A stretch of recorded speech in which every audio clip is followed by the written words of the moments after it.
Mga katrops, welcome back ulit sa aking channel, Sports React PH. At ngayon nga ay pag-uusapan natin ang balitang desperado ng pang Lakers kay Jonathan Kuminga. Pag-uusapan na rin nga natin dito sa ating panibagong video ang balitang pagbabalik sa Clippers ni Kawhi Leonard.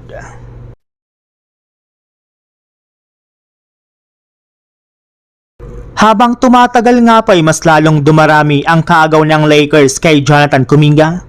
Dahil bukod nga po sa Cleveland Cavaliers ay dumagdag na rin naman nga po dito ang team ng Minnesota Timberwolves na nagbigay na nga po ng interest sa pagkuha sa kanya.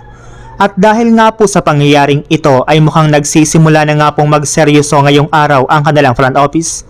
Since ayon nga po sa ibinulgar ng isang NBA insider na si Michael Scotto, simula nga na po sa 10 million per year, ay tinaasan na nga na po ng Lakers ang kanilang offer kay Jonathan Kuminga sa $15 million kung saan umabot na nga po ito sa 3-year, $45 million contract. Sa ngayon nga po sila na ang nag-iisang team na may pinakamalaking offer kay Jonathan Kuminga. Gayong ang kaya lang naman nga pong i-offer ng Cavs at ng Wolves ay umaabot sa $6 million na mid-level exception. Kaya mukhang mas tumaas na nga po ang chance ngayon ng Lakers na makuha si Kuminga mula sa Hawks sa pamamagitan ng isang sign and trade deal.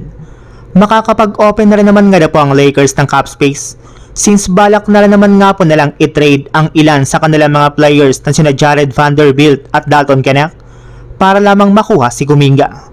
Samantala, punta naman tayo sa ating sunod na pag-uusapan sa balitang pagbabalik ni Kawhi Leonard sa Los Angeles Clippers. Nagdadalawang isip na nga pang Toronto Raptors kung itutuloy pa ng team ang kanilang trade kay Kawhi Leonard matapos sabihin ng NBA na posible nga na po itong suspindihin next season kapag napatunayan na tama ang mga akusasyon laban sa kanya. Sa madaling salita, malaki na nga po ang posibilidad na ma-resend ang kanilang trade kagaya ng nangyari noon sa Lakers at Hornets sa naging trade nila sa pagitan nila Dalton Knecht at Mark Williams. At kapag nangyari nga po yan ay mapupersa nga po na bumalik si Kawhi Leonard sa lineup ng Clippers sa susunod na season. Maaari nga na pong tapusin muna nito ang kanyang suspension bago siya muling makapaglaro sa Clippers. Ibig sabihin, magkakasama nga po silang dalawa ni Rui Hachimura sa isang lineup sa susunod na season. Inaasahan ng magiging awkward ang sitwasyon ng Clippers kapag bumalik si Kawhi since wala rin naman nga po sila ditong magagawa kundi tanggapin ito. Nakaka-excite rin naman nga na pong panoorin na magsasama sa isang team sina Kawhi Leonard at Rui Hachimura na halos hindi nagkakalayo ang playing style sa loob ng court. So yun lang mga katrops, ang handog kong storya ngayong araw.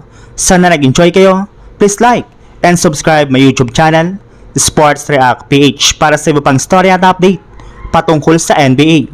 Kita-kits muli sa ating susunod na video.